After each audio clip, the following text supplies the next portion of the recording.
اچھا اللہ رب العزت کو جب ایک انسان جانتا ہے تو اس کی زندگی میں کیا بدلاؤ آتا ہے, اسے کیا فائدہ ملتا ہے دنیاوی اعتبار سے؟ کیونکہ ہم تو ہمارے فطروں میں تو وہ ہے نا, لالچ ہے. اللہ رب العزت نے ہمیں لالچی فطرت پہ پیدا کیا گیا ہے, ہمارے اندر ہرس ہے,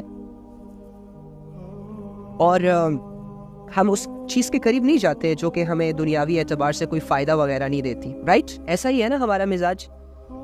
جن چیزوں میں آپ کو انٹرسٹ نہیں ہے, لوگ آپ کے سامنے وہ کر رہے ہوتے ہیں, آپ ان کو دھیان ہی نہیں دے رہے ہوتے, لیکن وہ لوگ ان میں انٹرسٹ لے رہے ہوتے ہیں, ان کو بڑا مزہ آ رہا ہوتا ہے. پھر جب وہ آپ کو سمجھاتے ہیں, آپ کے دل میں ان چیزوں کی ویلیو بٹھاتے ہیں, جب آپ سمجھ جاتے ہیں تو آپ بھی ان کے ساتھ شریک ہو جاتے ہیں. تو اسی طرح جب اللہ رب العزت کو انسان جان لیتا ہے, اللہ رب العزت میں انسان انٹرسٹڈ ہو جاتا ہے, اور اللہ رب العزت کو اللہ رب العزت کی صفات اپنے دل میں بٹھا لیتا ہے, اس کے بعد عبادتیں آسان, اس کے بعد نیکیاں آسان, اس کے بعد مجاہدے آسان, اس کے بعد اللہ کے لیے قربانیاں کرنا آسان, اس کے بعد اللہ کے لیے گناہ چھوڑنا آسان, نیکیاں اپنانا آسان.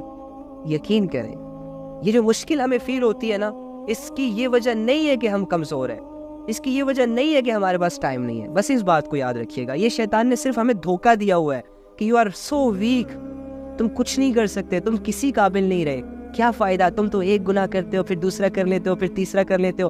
یہ صرف اور صرف اس کے بہکاوے ہیں جس میں آپ آئے ہوئے ہیں.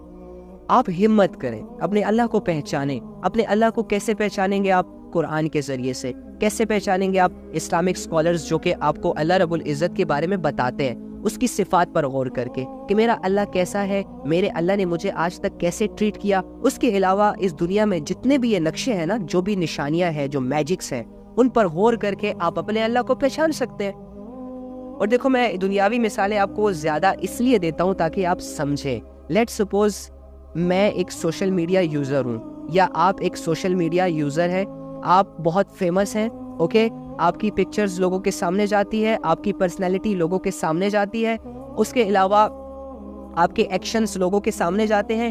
دور سے کہیں 100 میل دور بیٹھا کوئی شخص آپ کو دیکھتا ہے, آپ کو آبزرو کرتا ہے, آپ کی پوسٹ کو دیکھتا ہے, آپ کے بارے میں تھوڑا سا بایو پڑھتا ہے, تھوڑا سا آپ کے بارے میں نا نالج گین کر کے آپ کا نقشہ اس کے ذہن میں بیٹھ جاتا ہے, وہ آپ سے امپریس ہو جاتا ہے, فوراً ڈی ایم میں آ کے آپ کو کہتا ہے جی میں آپ سے انسپائرڈ ہوں, مجھے آپ اچھے لگتے ہو.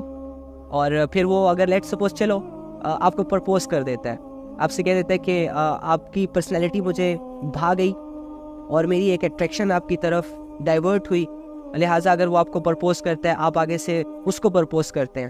ٹھیک ہے, دونوں کی سٹوریاں شروع ہو گئی. اب مجھے یہ بتائیں کہ یہ جو لڑکا جس نے ایک لڑکی کو سوشل میڈیا پہ صرف دیکھا, اس کی صرف پکچرز کو دیکھا, اس کے کمنٹس کو ریڈ کیا, تھوڑا سا آبزرو کیا اکاؤنٹ سے کے ذریعے سے, دور میلوں دور اس کو پرپوز کر رہا ہے, پھر یہ لوگ باتیں کر رہے ہیں, اور کرتے کرتے سالوں گزر جاتے ہیں. باتوں میں جب انٹرسٹ پیدا ہوتا ہے تو پھر 3-3 4-4 بجے تک ان کی چیٹنگ چل رہی ہوتی ہے. یہ کیوں چل رہی ہوتی ہے؟ حالانکہ یہ ایک دوسرے سے ملے نہیں ہوتے, حالانکہ یہ ریئل میں ایک دوسرے کے سامنے نہیں آئے ہوتے, بس ایک دوسرے کی نشانیوں کو دیکھ کر ان لوگوں نے ایک دوسرے کا تصور دل میں بٹھا لیا ہوتا ہے, اور اتنے اٹیچ ہو جاتے ہیں کہ ان سے باتیں کرنا آسان, لمبے لمبے خواب ان کے ساتھ دیکھنا آسان, زندگی کی پلاننگز کرنا آسان ہو جاتا ہے. اور جب ان سے بات کرتے ہیں, ایک دوسرے سے بات کرتے ہیں, بغیر ملے, بغیر دیکھے, بغیر کھائے, مزہ آ رہا ہوتا ہے, رائٹ؟ ہمارا اللہ ہمارے سامنے نہیں ہے. ہمارا اللہ ذات میں کیسا ہے ہم اس پر غور نہیں کر سکتے. ہمارا اللہ صفات کے اعتبار سے ہمارے سامنے ہے, ہمارا اللہ نشانیوں کے اعتبار سے ہمارے سامنے. ہمارا اللہ دنیا میں ایسی چیزوں کو اس نے پیدا کیا ہے کہ جس کے بارے میں تھوڑا سا انسان غور کر لے تو اپنے رب کو پہچان لے. جیسے کہ میں نے آپ کو کل کہا کہ اللہ رب العزت فرماتے ہیں کہ اگر میں زمین کو یہ حکم دے دوں کہ ان پر یہ رزق بند کر دو, میں نے کو کل کہا تھا نا, یہ آیت سمجھائی تھی میں نے آپ کو, کہ اگر زمین کو اللہ رب العزت صرف اتنا کہہ دے کہ آج کے بعد نو رزق, اپنا رزق بند کر دو, تو کیا اس دنیا میں کوئی دوسری ایسی ذات موجود ہے, کوئی دوسرا ایسا پاور موجود ہے, کوئی بڑا سائنٹسٹ ہو, کوئی بڑا ڈاکٹر ہو, کوئی بڑا زرعی زمینوں کا کوئی ڈاکٹر ہو, کیا وہ تمہیں اس زمین سے رزق نکال کے دے سکتا ہے؟ نہیں دے سکتا. تو اللہ فرما رہے ہیں کہ اس دنیا کا مکمل ہولڈ میرے پاس ہے. تو جس کے پاس ہولڈ ہوتا ہے, غلامی کے وہی اس قابل ہوتا ہے نا کہ اس کی عبادت کی جائے. جس کے پاس ساری طاقت ہوتی ہے وہی اس لائق ہوتا ہے نا کہ اس سے اپنی کمزوریوں کو دور کروایا جائے. جس کے پاس کسی چیز کی کمی نہیں ہوتی, ٹھیک ہے, دینے کے بعد بھی کمی نہیں آتی, وہی اس قابل ہے نا کہ اس کے سامنے ہاتھ پھیلائے جائے. رائٹ, یہ ہمارا رب ہے. میں آپ کو ایک قصہ سناتا ہوں, اور یہ قصہ بہت میٹر کرے گا آپ کی لائف میں اگر آپ اسے غور سے سنیں گے. دیکھو, ہم اکثر نماز میں قل هو اللہ احد اللہ الصمد لم یلد ولم یولد ولم یکن لہ کفوا احد پڑھتے ہیں. رائٹ, ہر رکعت میں آلموسٹ پڑھتے ہیں. اور ایک صحابی کے بارے میں آتا ہے کہ وہ بھی ہر رکعت میں یہ سورت پڑھا کرتا تھا. تو کسی نے شکایت کر دی تھی نبی صلی اللہ علیہ وآلہ وسلم کو, یا رسول اللہ یہ ہر نماز کی ہر سورت میں سورہ اخلاص پڑھتا ہے. تو پوچھا کیوں, ایسا کیوں؟ تو فرمایا کہ یا رسول اللہ مجھے اس سورت سے محبت ہے, اس سورت سے مجھے محبت ہے.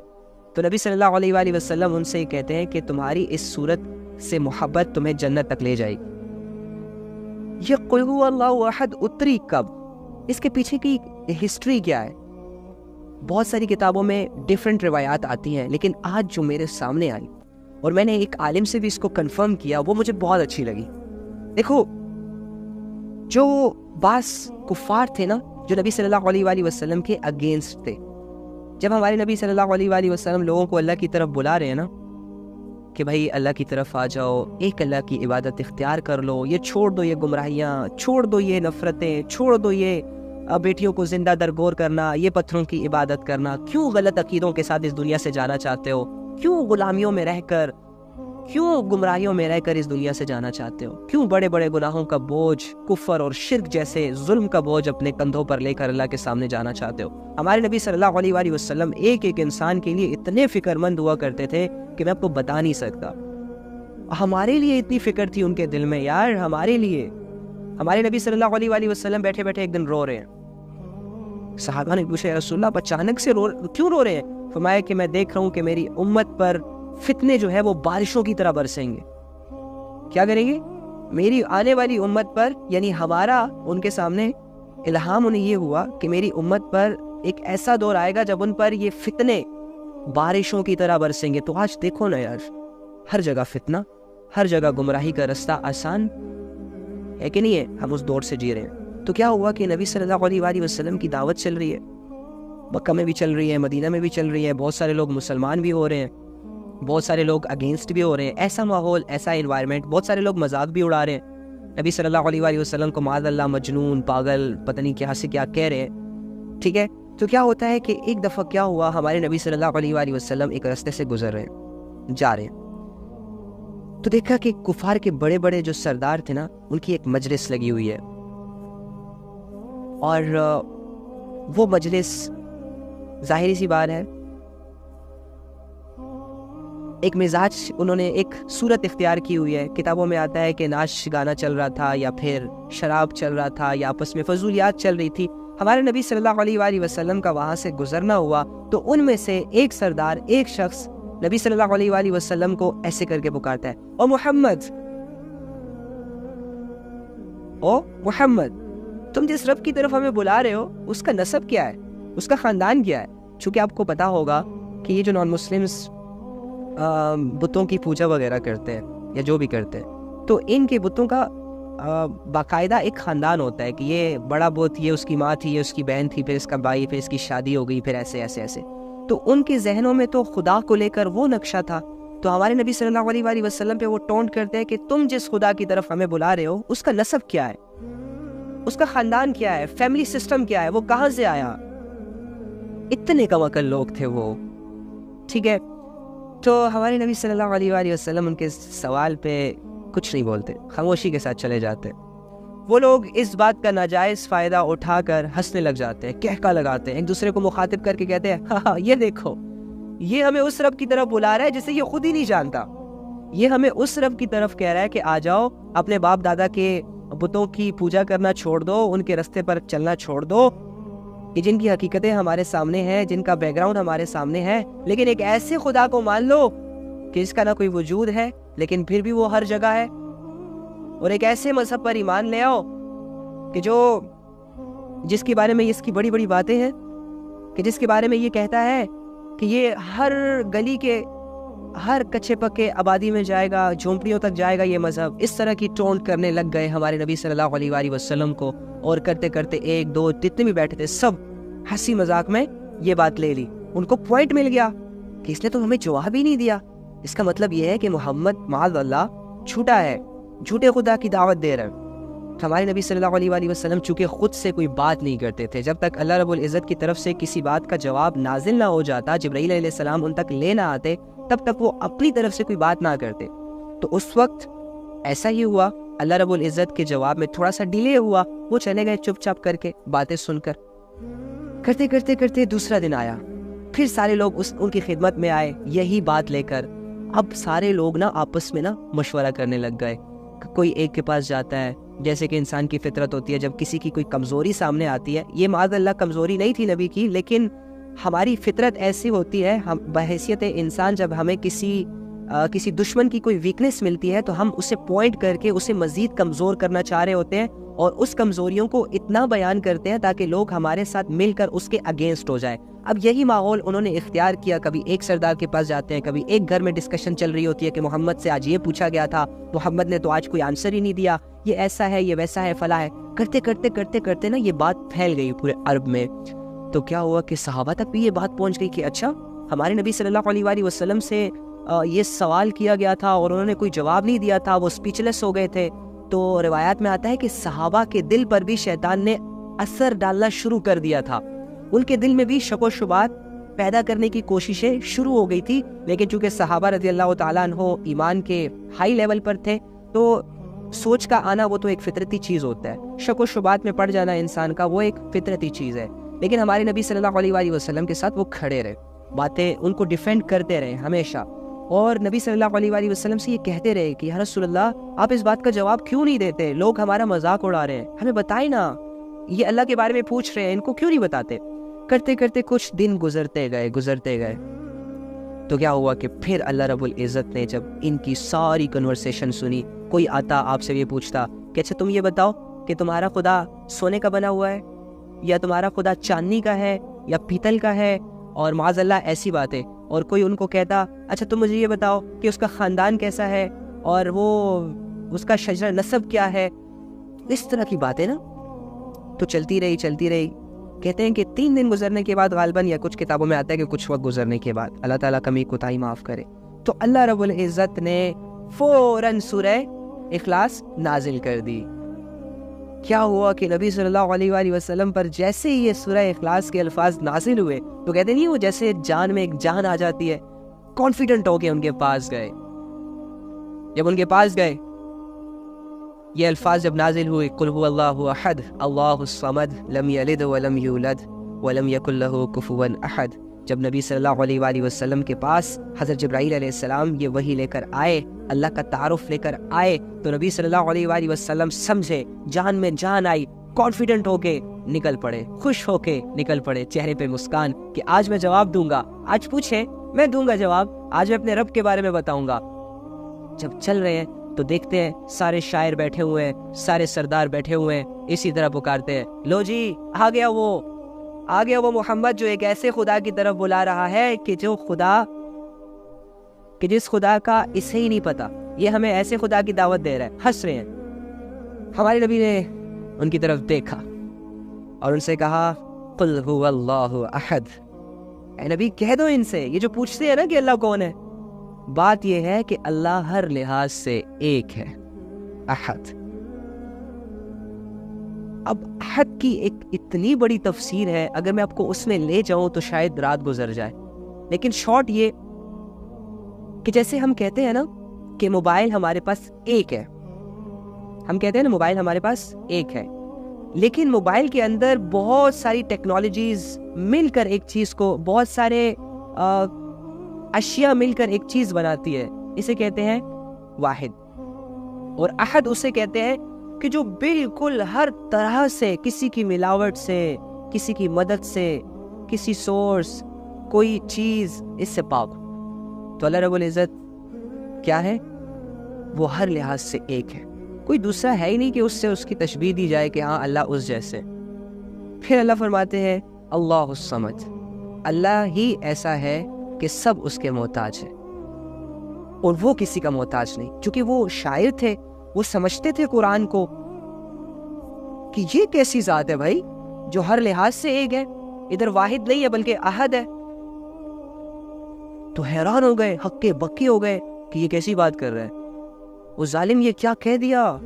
ایک دوسرے سے کہہ رہے ہیں ٹھیک ہے یہ محمد نے ہمیں کیا کہہ دیا, قل هو اللہ احد, کہ وہ اللہ جس کے بارے میں ہم پوچھ رہے ہیں وہ ایک ہے, اللہ الصمد, اور وہ ایسا ہے کہ سب اس کے محتاج ہے. یعنی اس دنیا میں جو بھی چیزیں ہیں سب اس کی محتاج ہے. انسان اسی کے محتاج, چرند پرند اسی کے محتاج, زندگیاں اس کی محتاج, رینگنے والے اڑنے والے, سمندر, پہاڑ, زمین, آسمان, چاند, ستارے, گلیکسی, ہر چیز اسی کی محتاج ہے. یعنی اسی کی مرضی سے سب چل رہا ہے, یعنی جیسے وہ چاہے گا ویسے ہی ہوگا. اور دوسری بات اس سے زیادہ حیران کن کہ وہ کسی کا محتاج نہیں ہے, اسے کسی کی ضرورت نہیں ہے.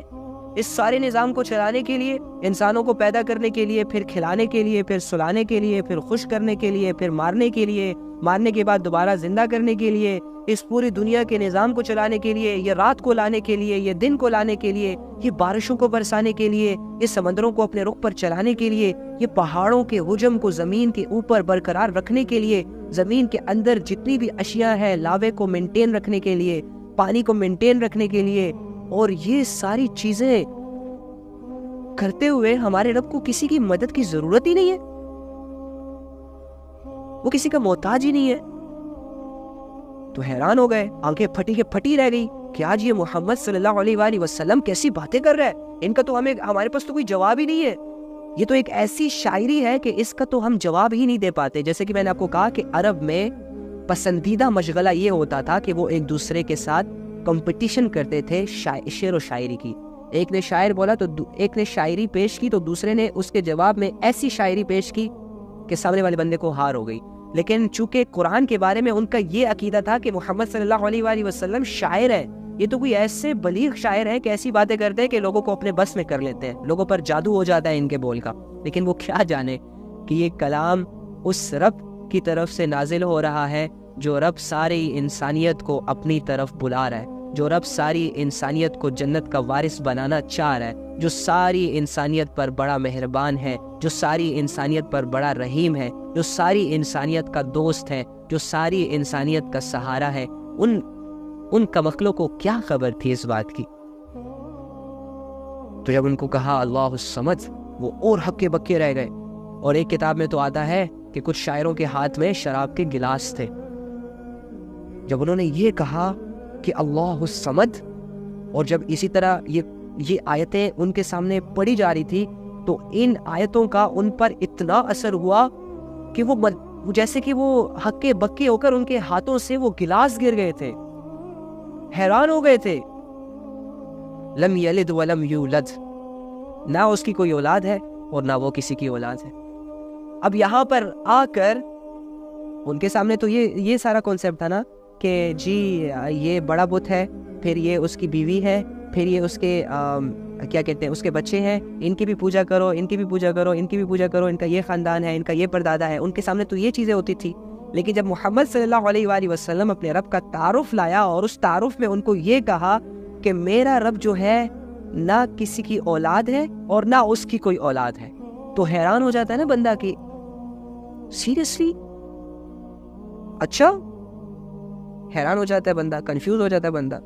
اور آخری جملہ جب نبی صلی اللہ علیہ وآلہ وسلم نے پیش کیا, وَلَمْ يَكُنْ لَهُ كُفُوًا أَحَدٌ, اور اس کے جوڑ کا کوئی بھی نہیں ہے. یعنی تم لوگ تو جس خدا کو پوچھتے ہو, جن بتوں کو پوچھتے ہو سکتا ہے تم ان کی ایک ہی خدا کی 10 مورتیاں بناؤ اور الگ الگ تھوڑی سی بناؤ اور سامنے رکھو اور پھر کہو ارے یہ تو اس بھگوان جیسا ہے, ارے یہ تو اس بھگوان جیسا ہے, ارے یہ تو اس انسان جیسا ہے, یہ تو اس انسان جیسا ہے. میرا رب ایسا ہے کہ اس کے جیسا کوئی ہے ہی نہیں کہ جس سے اس کو کمپیئر کیا جائے کہ یہ رب ایسا ہے, اس کی طرح ہے.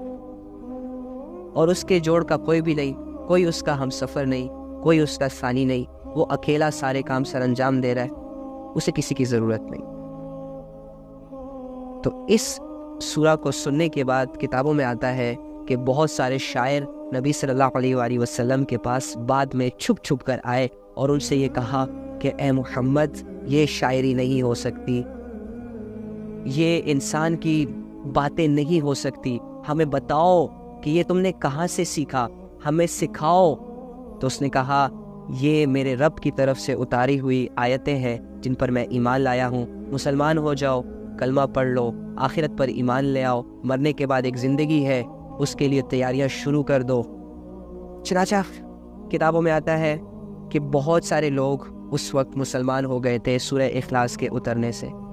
یہ وہ سورہ ہے جس میں اللہ رب العزت نے ہمیں بتایا ہے، کبھی ٹائم ملے تو اس کی تفسیر کو ضرور پڑھیں، سنیں، اور اللہ رب العزت کو جانے کہ ہمارا رب ذات و صفات کے اعتبار سے کیسا ہے۔